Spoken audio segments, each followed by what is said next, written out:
spot with Dre making moves, attracting honeys like a mag. Hey, this is Kirk.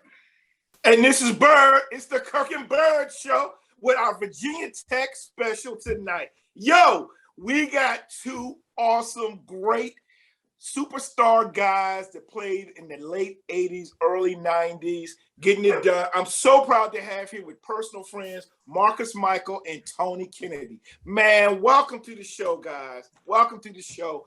Big stuff happening in Hokie land. All right. Kirk, why don't you go ahead and tell us a little bit about what's going on, and then we let these guys get right to it. Well, we all know what's going on. First text I got of the day was from Tony Kennedy telling me about Justin Fuente. So I want to point out that Tony's the only guy that's not from the Peninsula District. So I hope you don't feel inferior not being from Tidewater. But we a lot of talk all day. There's lots of stuff coming out. Just wanted to get number one, Marcus Mickel, number 33, Frank Beamer's first recruiting class. 87 was a Dooley class. Let's start off with you, Tony, because I know you've got a lot of opinions. What's your thought on that announcement? Fuente parting ways. We knew it was going to happen. What about the timing? Give me your thoughts, please. Well, the timing is great because you want to be at least a month or so before this recruiting class because they signed a month from yesterday. What that's going to do is kind of give you all the guys who got committed. Now they have to go down that list. I'm sure they were probably working today to go down that list to see the ones who are committable, the ones who are going to stay, the ones who might jump, because right now, you don't know if any of those offers are good because we don't know who the coach is going to be. Right. So that new coach is going to have to come in and going to have to push the early signing date, which is December 15th. He's going to have to push and get his recruiting class to the original date, which is going to be February 3rd or something. They're going to have to hold off. They're not going to, unless you're a 5-star, they're not going to accept you signing because they got to get a coach in to get his class going. So that's the big part about it. I felt it was long overdue because he doesn't have our DNA. See, our DNA is playing good defense, having a good running game, not throwing the ball all around the place and doing all this other stuff. Somebody needs to be in this program that has our DNA. And if you don't have that, I don't care who you are. Virginia Tech is a special place. We're different than everyone else. If you go back to 1987 and you pull up the top 25, it's probably the same as it is in 2021. The only difference is it's Virginia Tech or Boise State. Yep. We made something that no other people can do. We came from ashy to classy. That's Virginia Tech. And that's who we are. And, I don't care about all the rest of these schools. My heart is always right here at Virginia Tech, and it's special because we took 1 and 2 and 3 stars and made them play like 5 stars. That's Virginia Tech. That's what your boy wasn't willing to do. He was, he may be a great guy, but he wasn't a Virginia Tech guy. Like they say, a Michigan man, you got to be a Virginia Tech guy. And if you're not a Virginia Tech guy, don't hire these clowns no more. And go out and go get Grantham or Beamer or somebody who don't play. Marcus, why don't you chime in? Hey, you kicking knowledge, Tony, because actually Beamer was a Virginia Tech guy. Like Beamer played there, right? It's a proven formula. It worked. Go ahead, Marcus. I mean, to piggyback on what Tony said, it is a crucial time for him to make the decision.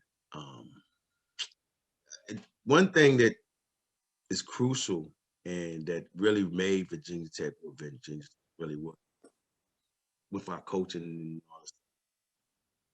I recruited Melendez Byrd and brought in Steve Sanders and the next group. I brought in 89, 90, and 91. I did. Those group, that crew, from Newport, Dwayne Knight, and all those dudes, the other former Hokies. It was the players. It was the players. And then we had support from who? Every time I came home to the Tidewater area back then, I had the support. Everybody knew, hey, yo, Marcus is there.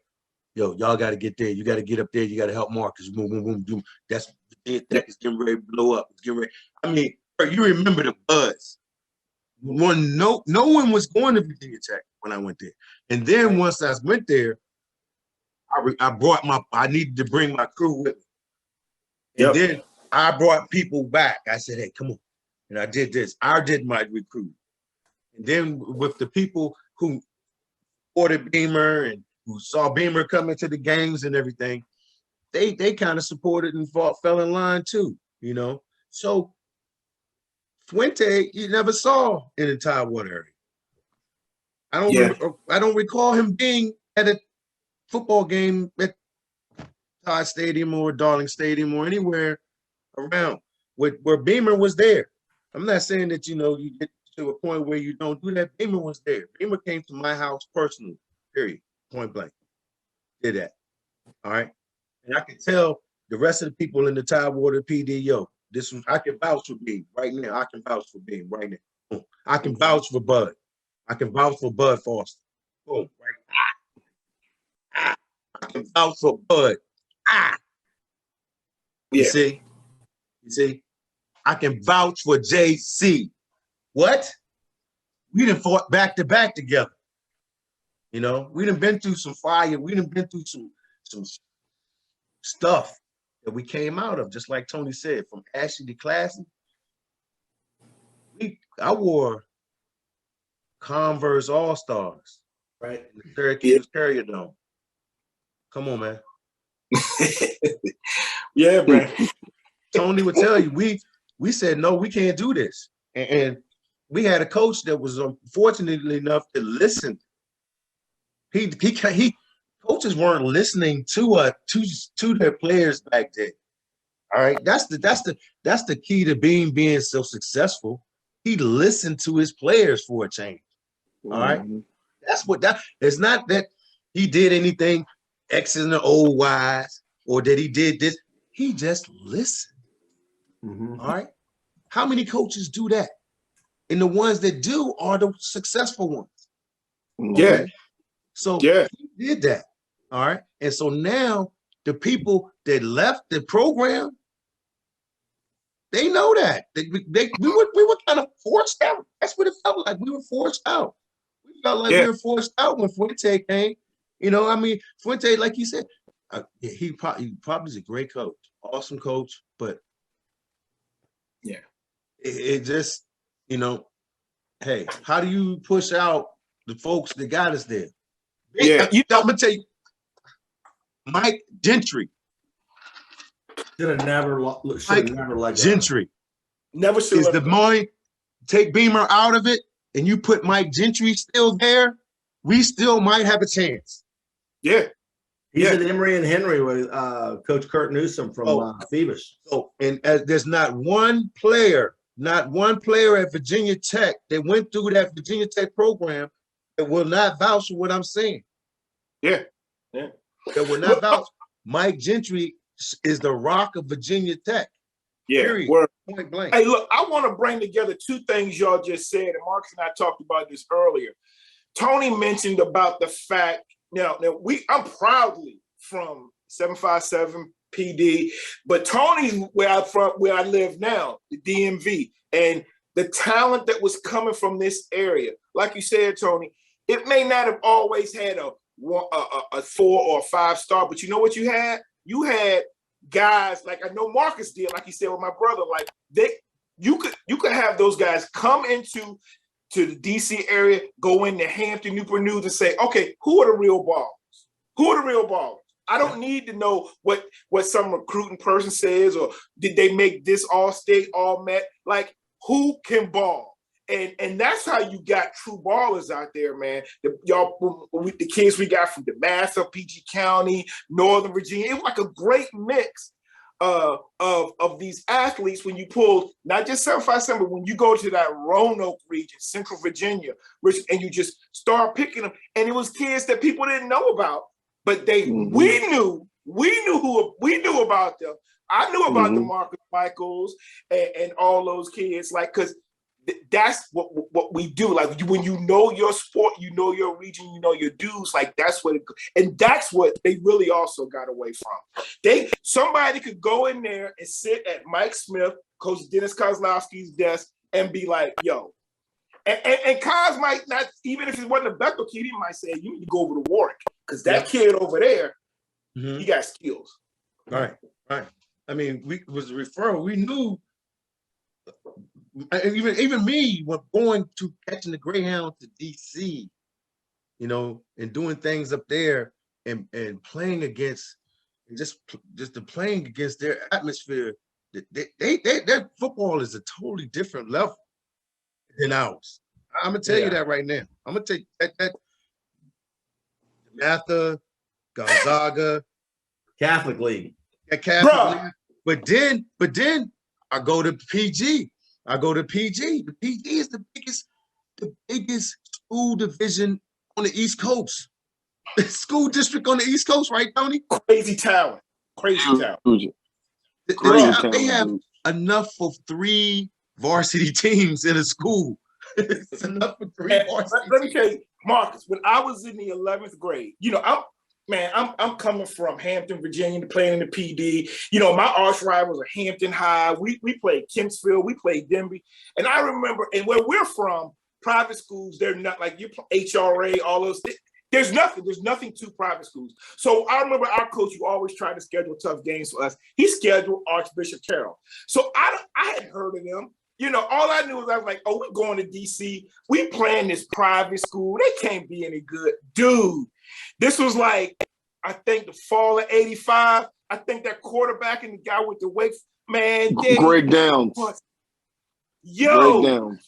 Yeah. Rich Saunders. Yo. Yep, Rich Saunders. I was like, oh, okay. This private school is different up here. And then I learned, now I live up here and I'm like, oh, the DeMathis, the Gonzagas, the St. John's, all that. Yo, legit, good counsel. But look, I'm talking too much. Tony, that's all right. I was just going to point out that I just watched a statistic about the schools that had the most NFL players in the Commonwealth of Virginia. Bishop O'Connell was in the top 5. That's where Eric Metcalf came from. But Tony, let's go back to what they're doing now. We talked about from a recruiting standpoint. So they need to make a hire in the next 4 weeks. Usually hires are made, at the National Coaches Convention, et cetera, et cetera. There's a lot of jobs open right now. What's going on in Jamerson with Whit Babcock? What's going on right now? I want to ask Marcus right after you. What are they doing right now? Because you and I talked this morning. They got to hire somebody. You got about a 2-week window. You want to get this hire done before that championship game weekend, which is like the December 5th weekend.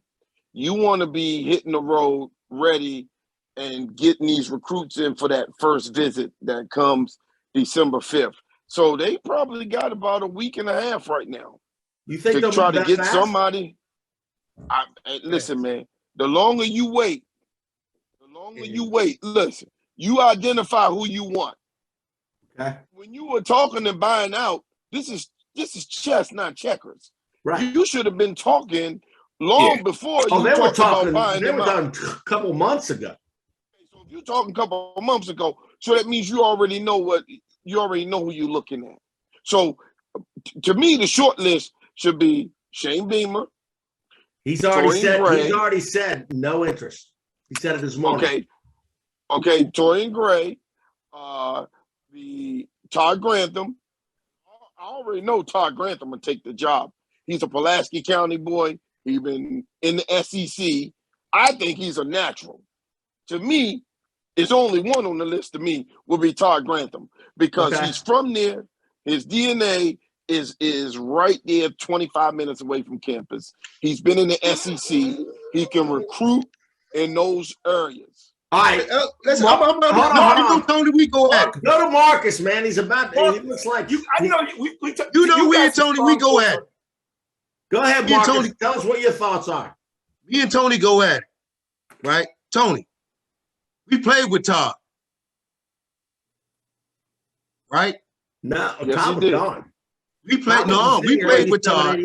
His freshman year, he played with Todd. You sure did. I played with Todd.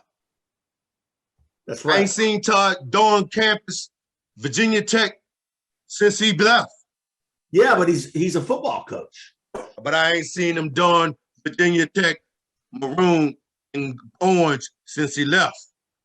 That's good. Been making that money. He been making that money elsewhere. Money over. He been making money at another schools. He can't come over top of Bud. That's Bud back. So hold on. Bud don't want we'll get to future candidates, but Marcus, let's piggyback. Do you think they're going to make a hire with Thanksgiving weekend coming up? They're not going to be able to interview anybody on Thanksgiving weekend. Right. Do you think they can make a hire by December 6th? The logical, yeah, if you do the logical choice, the easy choice. Get this, Kirk. Check this out, Kirk. We all know what's right and what's wrong in life. We all know what we're supposed to do. We were supposed to give that job to Bud Foster. Amen. Yes, sir. Absolutely.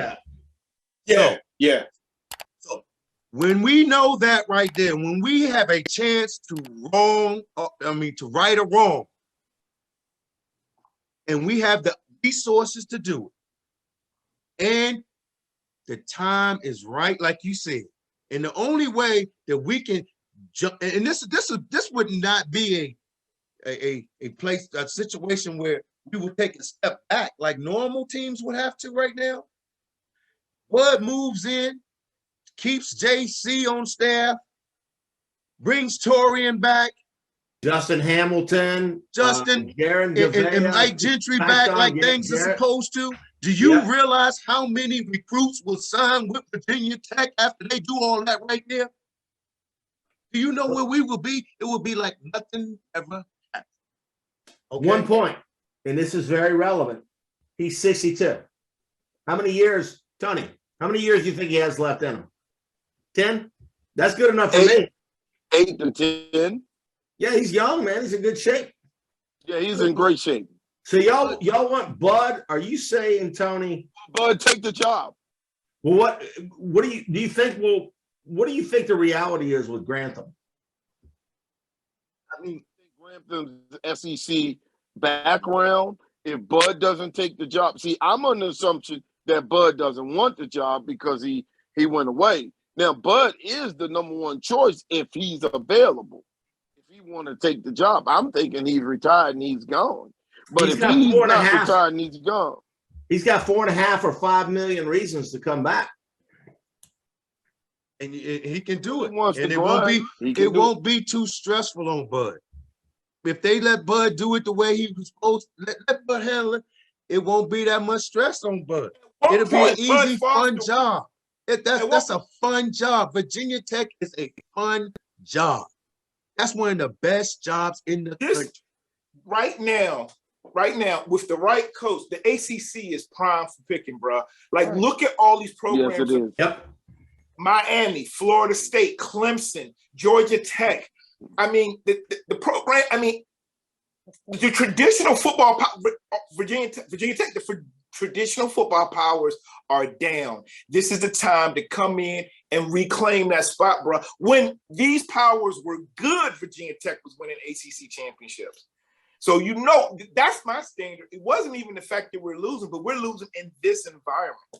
You know, we're losing to Duke. We're losing to Liberty. We're losing to ODU, you know, outside of the conference. And so within the conference like it is now, this is the time they got to make the move. And who's going to – look, all the names we've mentioned, I'm cool with. But I do feel like who's going to be the one that's going to make a splash and people Bud ain't, or whoever doesn't have to go recruit them. They will want to be recruited. You know what I'm saying? Like, who's going to say, "Oh my gosh, Bud Foster, like, put me in that situation"? Like, look, my son is decent. He's a decent little player. He's a junior playing in WCAC. He's recently been going to trips to Penn State, UNC. We haven't heard from Virginia Tech. We haven't heard from him. Right. You know, like, but it would be nice, you know, if he got that opportunity. Like, once I knew they were interested, like that would be a goal, you know. I mean, it was even like this though, Rusty. Melendez, okay? Melendez wasn't a scholarship recruit. He was he was somebody that was of interest. You see what I'm saying? But because we already had success from the Tide PD coming out of there, right? Give him another shot. And when he had his shot, look what happened. Yeah. Wow. See, that's what we're missing. We don't find we don't get the blue tippers. We haven't had a blue tipper. We don't get blue tippers. We get the ones that go word of mouth, like Tony said. I like that, blue collar. We get blue collar. We don't get blue chippers. You guys were really special. Let me tell you why. And it's what I tell people, even like you guys created that foundation. You went through the rough times so it could be easier. Just think, after your careers ended, how it just took off. But this is the thing. Imagine, were you guys, either one of you redshirted? Tony was. Okay. Imagine if they had the luxury of redshirting even more athletes back then. Think about it. They had to throw a lot of guys out there. I mean, the fact that Tony, you got that extra year, look how much stronger that made the team. You know, imagine if for Marcus Mickel, Melendez Byrd, Rusty Pendleton, Von Ebron, some of those guys were redshirted. Yeah, they all played, yeah. They had to play. Marcus, didn't you start your first game at Clemson? I remember it was like he's playing. Yeah. You played in Death Valley. Yep, Death Valley. Down there, Wolford. I went on that trip. That was crazy. Right, wasn't it, Tony? Tony was on that. He was on that trip, and we was like, that was one of the. You know how? That's when we knew. Kirk, Tony will tell you. That's when we knew, that freshman crew knew that we had something special, because we all sat together and we saw Jock Jones. All the seniors. Big Jock down in Richmond. What's up, Jock? Jock Pitchman Jones. Terry Allen. Woo! Yeah, Terry Allen. That's right. We just screwed on the other side. That's right. Then Levon Kirkland. Levon Kirkland. Donnell Wolford and Big Jennings, the biggest wide receiver I've ever seen in my life. Besides another guy named Hooper, wide receiver. Yeah, they were good. Hey, was the Fringe's little brother on that team? Michael Dean Perry. I think he was gone. Was he there, Marcus? Yeah, Dean Perry was there. Michael Dean was there. But to say that is, we competed with all of those guys until the second half. We ran out of people, right, Tony? Ran out of people. We ran out of people. We would first half, and they would tell you, prime, and against Deion Sanders. We beat Deion the first half of the game, right, Tony? Yep. Second half of the game is when we ran out of steam. That's because we didn't have the scholarships. Right. We ain't had no scholarships. We ain't had no substitutes. You gotta look at it. Think about it. 87, 88, 89, 90, all were short scholarships. Yep. So when 91, 92, 93, when those guys became old enough to play and they had the depth from the scholarships, that's when we start winning.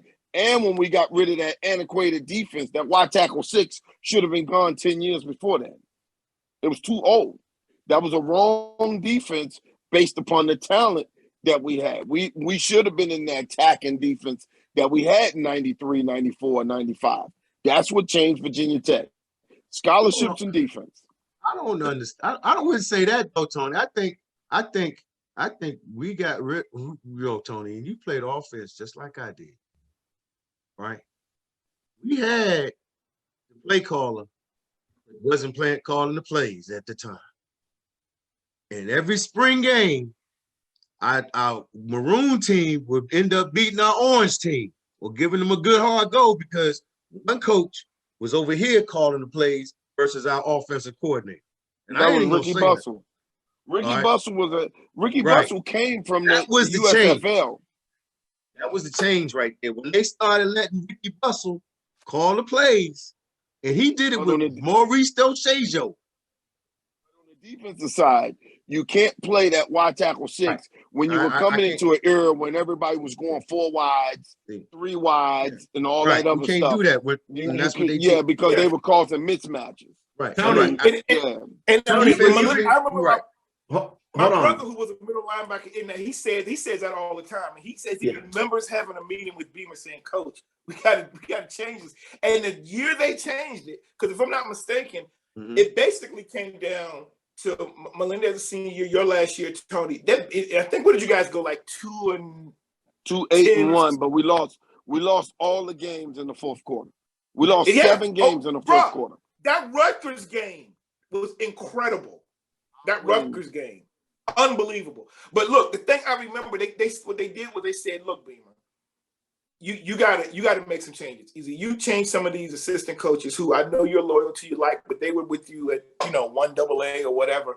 You got to bring in some, and you got to change something." And he changed that defense, and from there on, they went to a bowl every year, right, for 20 years. Yep, for almost 30 years up until last year. Look, it was very difficult for, I know, linebackers in that wide tackle 6. Had they changed, I think, and they were able to play, like a lot of the other teams at that time already had progressed. I mean, you guys might have been a year or two ahead on schedule. Yeah. Yep. Yeah. It's all good. One of the things that I've always noticed is Beamer's first team, when you guys were in high school, they still hit. They tackled. Beamer's teams were always that way.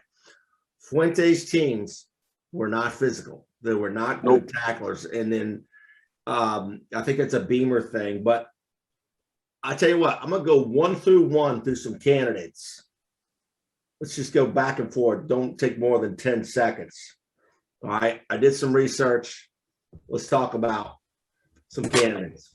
Bill O'Brien, offensive coordinator at Alabama, is being mentioned a lot. Marcus, what do you think?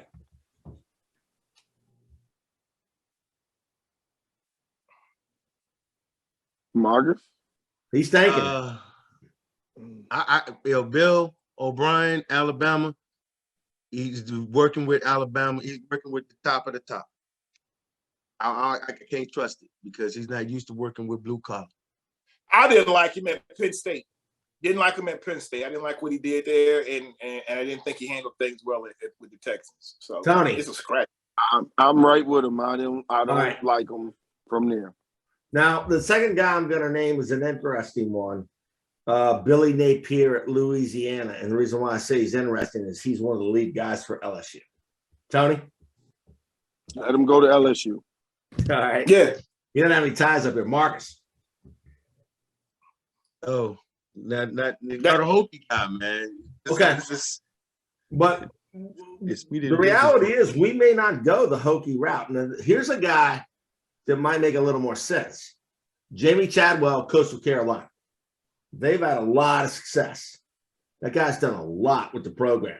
To me, Bill O'Brien, Billy Napier don't make any sense. However, this guy's somewhat of a mid-Atlantic. What are your thoughts on Coastal Carolina, Billy Napier?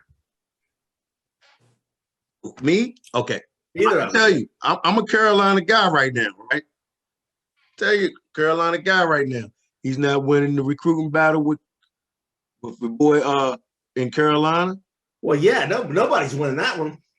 Right, so how is he going to win the battle in Virginia?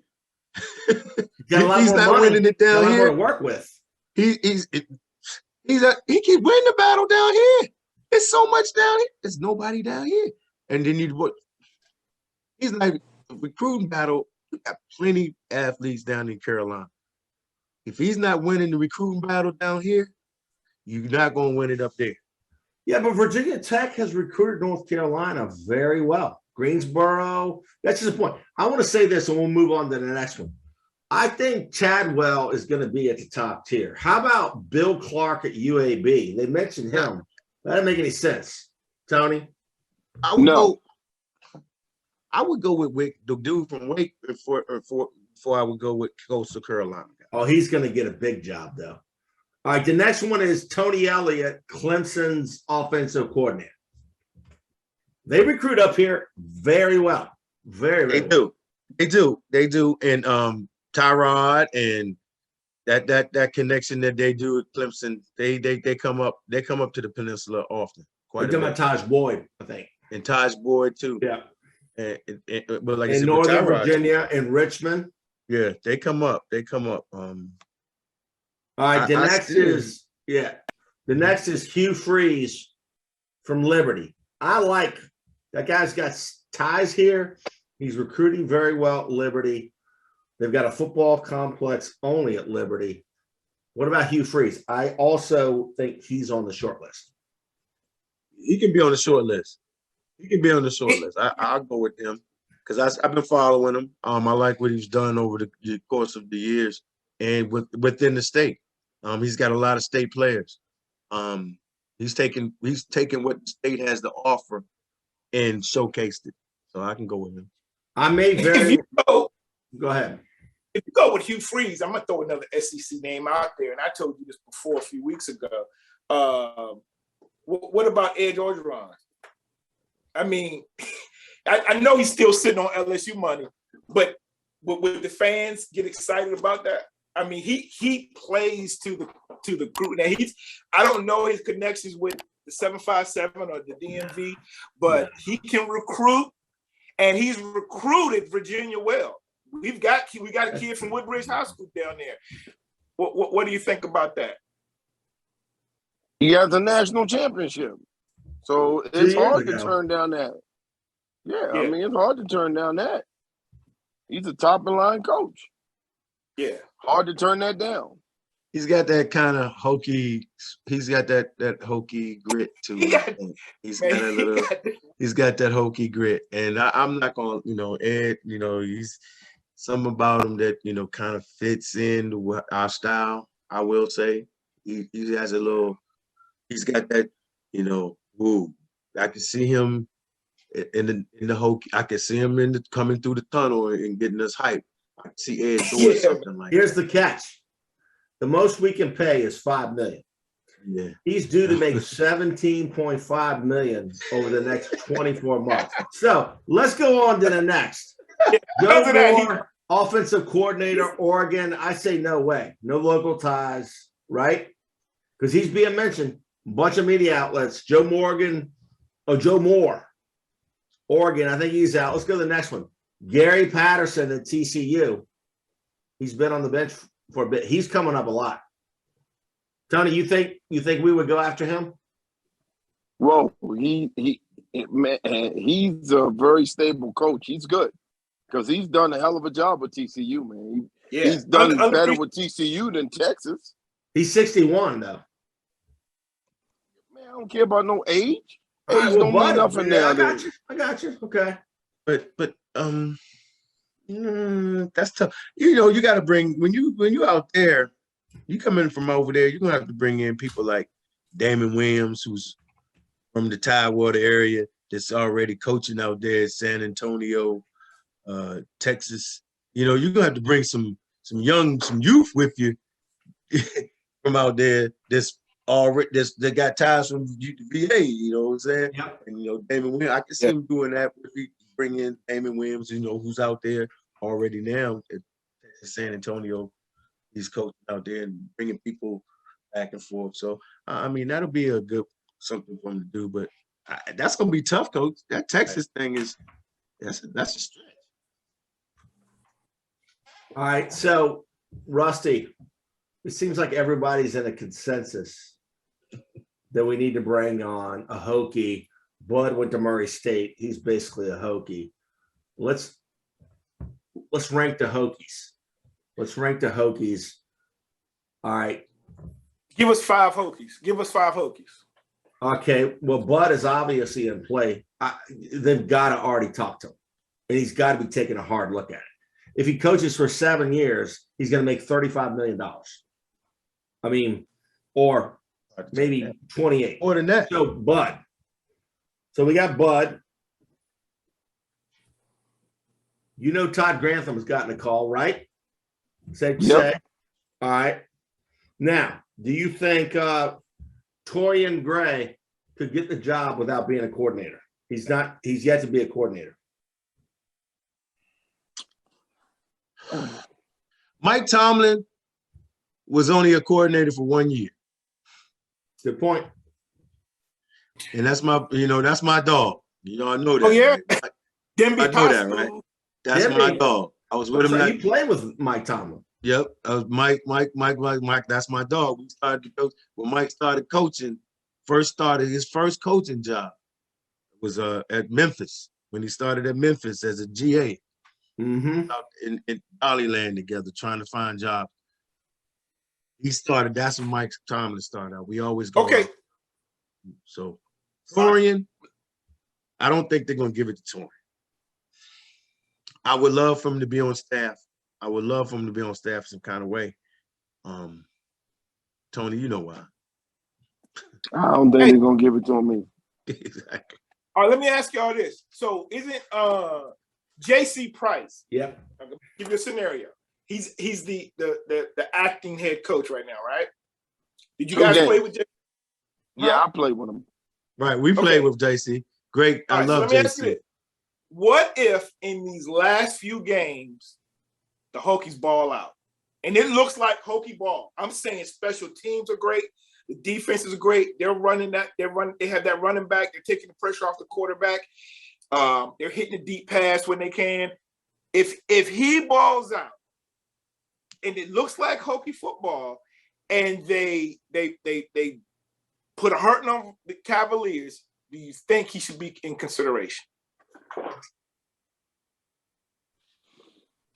That's tough. I mean, I like JC. If he can get them to look like what I think Virginia Tech is, our DNA, then hell, why not? He's a young dude. I mean, got to be, 2-3 years younger than me, so he's not 50 yet. So, I mean, why not? I mean, if they believe that. But he would be on the list down over Bud Foster or Todd Grantham to me. Over? Under. Under. Oh, okay. All right. Okay. What do you think, Marcus? Where do you think he is on the list? Right now, he's the best man for the job, right? And I know JC personally. I know his fire. I know his heart. I know he did not want to go to Don Marshall. You know, he did not want to leave Tech. And that when he left, when he was told he had to go, it hurt him.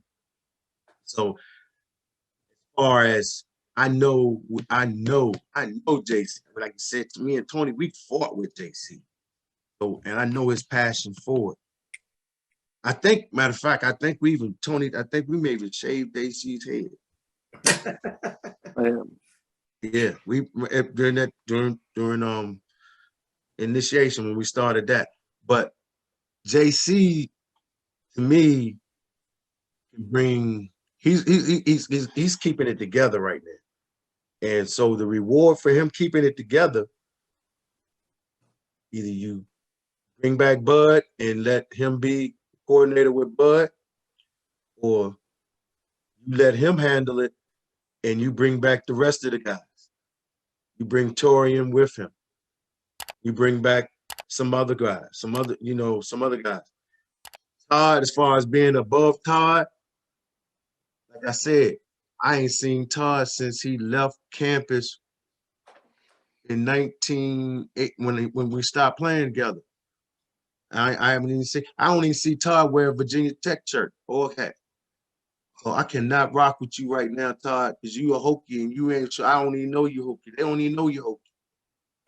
Okay, they know you SEC.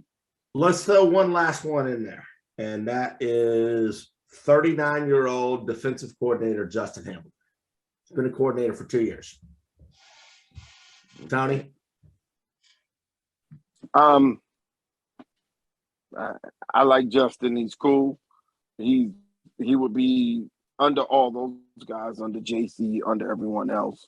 For me, he would be. I mean, that's just where I fall with him. And I don't know him personally. I know him, but he knows my face, but I don't know him personally. So I'm a little biased with the other guys because I know them and I've been to war with them. So I'm a little biased with that. So, Marcus, what do you think about the Hokies taking a chance on a younger guy, Justin Hamilton? I like what he's done. I really do. I mean, I just think it's not his time. That's all I can say. I think he's gonna have his time, but it's not his time yet. And I'm not the one to say that or judge it. I don't want to be the one to say that, but along with somebody, I think the head job needs to be this person. I think he's a great coordinator. All right, let's go with the stars of the show. Kirk and Byrd. Byrd, prediction, 3 weeks, 4 weeks. Who's going to be the Virginia Tech Hokies' next football coach? Man.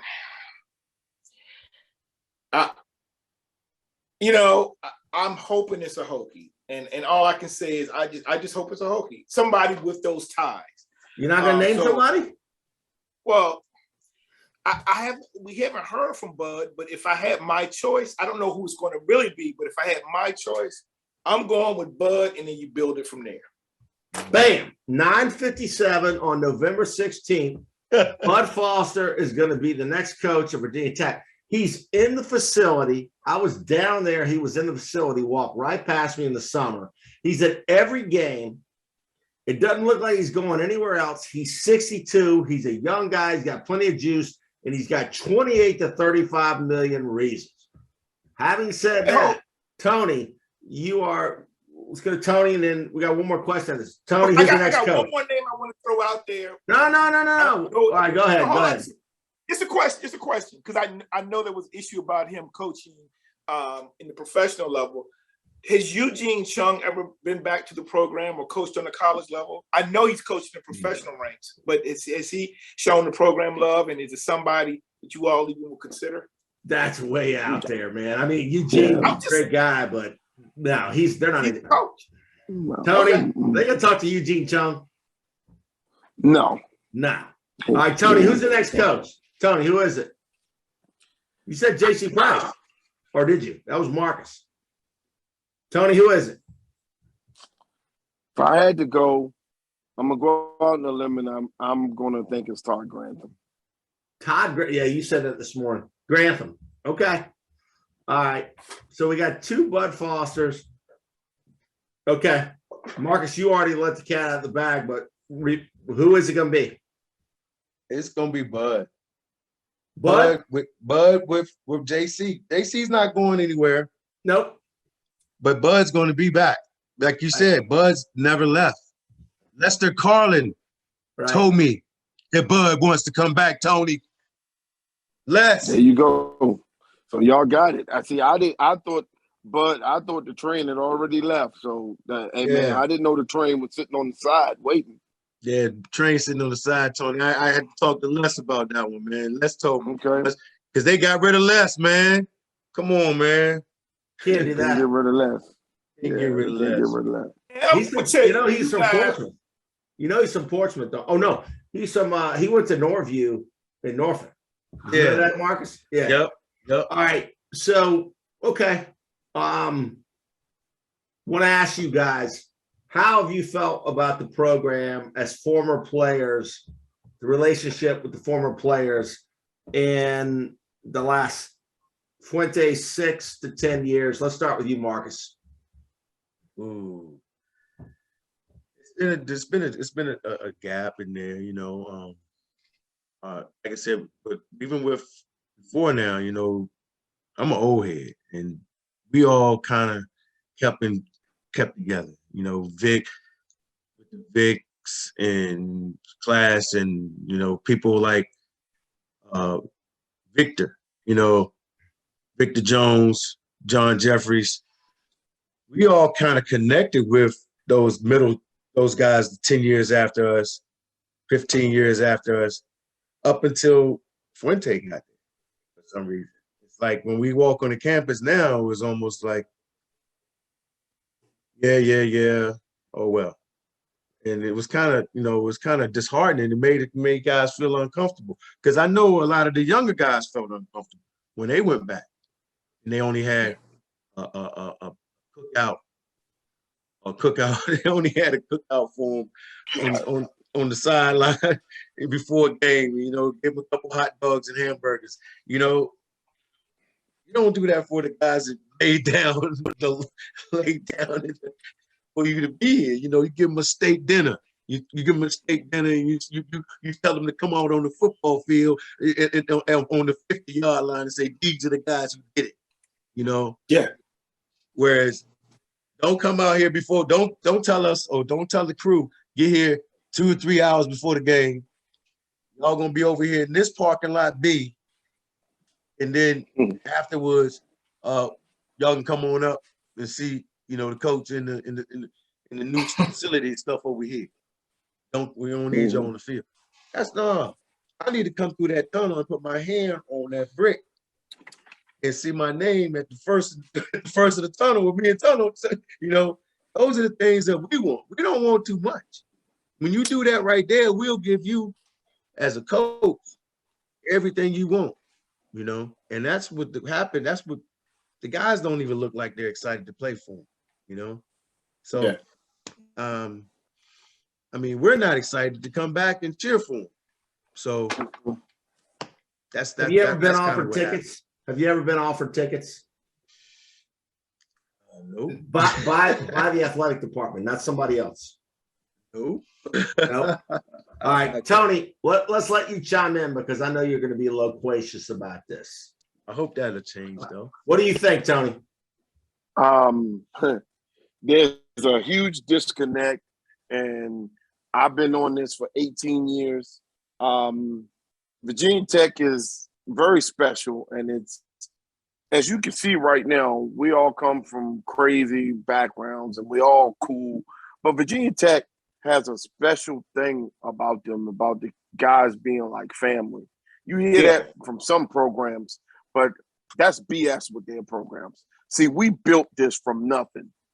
And when you build something like that and you got blood, sweat, and tears in this, you become closer to that brother, be it white, be it black.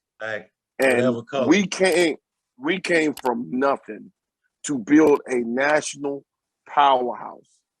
And the funny thing is that those people up in administration, they don't see that. And people like me, I get more love going to other schools and being on the sideline than I ever get at Virginia Tech. It's awful. And it's almost to a point. It's almost to a point, and I'm getting close to where I'm going to tell them to take my damn name off that damn rock in there, and I will never step my ass back on that campus again. All right, don't scorch the earth. Don't scorch the earth. All right, well, you know what? Coming. You wanted to be real. All right. And I'm going to be tough real. Guy. You got it, Tough. You got it. Tough saying that now, man. We couldn't have did it without Tough. We couldn't have did none of that without Tough, man. Tough was 33 running. We didn't have any more running backs. That shit was hard, man. My body paying for it now. I'm paying for it now, dog. I tell you guys, no doubt you paved the way. You all are definitely legends, man. It has been wonderful having you guys on the show. So look, we've got these predictions. I'm sure Kirk wrote them down on his post-it. But what we're gonna do? We're gonna have to follow up in a couple of weeks, get you guys back on the show. 3-1. Let's see how this thing turns out. Let's see. They got 2 games left. And let's see if they go to a bowl. Let's see if what they do in the coaching search, and let's see how our predictions come out. Bud Foster by the ACC championship. He's going to keep all the Hokies. You bring these outsiders in. You got J.C. Price, Justin Hamilton, I think Kaishan Jarrett, Jaron Gavea, and then there's some staff that were taken care of that were let go initially. Can I say one thing? Yeah. The president wants to get rid of the AD and bring in Dirk Carter. Then we talking. Okay. That's a whole different subject. They just signed him to a 7-year extension. A mistake. Right. Okay. That's what I like to hear. I was going to ask you about that AD, but I mean, I know he had that extension, but that's key, you know. Man, I don't even know why they're giving them ADs no damn extension. I don't know why they Well, it's done. Where is Derek Carter, Tony? Is he at State right now. Delaware, right? Yeah. Tony, you got latency on your phone, buddy. No, State. He's at Coppin. He went to the basement. State. He's at Coppin State, right? Okay. Yeah, Coppin State. Okay, yeah, Coppin. So we're gonna wrap it up. We're gonna wrap it up. Rusty, why don't you promo all our social media real quick? Tell everybody where to find us. So a couple of things. You can check this out right here on our YouTube channel, the Kirk and Byrd Show. We're on for the audio for you all that just want to listen to it, you know, in the car while you're jogging. We're on all the major outlets. We're on Apple, Spotify, Buzzsprout. You can get all that stuff there. The other thing is, and I want Tony to come back on, and Tony has a great show. So we want Tony to promote his show. Tell us where we can find you and what this great stuff you're doing. And then Marcus, let us know if there's anything you want to promote. TD Report, Tony. I got the TD Report. We're on YouTube and we're on Facebook Live. We go live from the Redskin games, and we also go live Thursday night, 6:30. Right. Marcus, down in Garner. Yeah, down in Garner. You know, all I'm doing is doing my little personal training. I do personal training for basketball and football. Like I said, I'm working with the big boys now too. I do linemen to receivers and quarterbacks. Then basketball, Tony, you already know we get 100 shots up a session. We get 100 shots up a session. You know, so Hey, so Marcus, thanks for saying that. I want to give this shot. So if you're in that area anywhere near Marcus Mickel, please look him up. He played football for Virginia Tech, but he could have easily played basketball. We're going to actually have Marcus back on, and we're going to talk about those great Denby basketball teams. Marcus is a legend, and I'm not saying it because he's my boy, but Marcus played for Boo Williams. He played against the Russians. He played with a lot of guys that are in the NBA. I mean, that were in the NBA and in the Hall of Fame. So we are going to get you back, but we also want to be able to promote, the skills that you're teaching kids. Because, bro, no joke, y'all. Marcus in the 7th grade could dunk. I mean, he was killing kids. It wasn't fair. It wasn't fair. So that's a preview. I'm telling you, when we get you on the show and we talk about the Smurfs out at Denby, that's gonna be a show right there. So thank you, Tony. Thank you, Marcus. Living legends. Y'all made this show. Hey, this is Kirk and Byrd, love you, boy. We are. How you too, Marcus? Bud Foster. Bud Foster. And Bud JC. Bud JC. We are out. Kirk and Byrd is out. We're out. Hey, but one last thing. Maybe we can get Tony Kennedy down there in communications and promotions for Virginia Tech. Player development. Tony, player development. Got to put him in player development. You know what I'm saying? All right, baby. All right. See y'all. All right.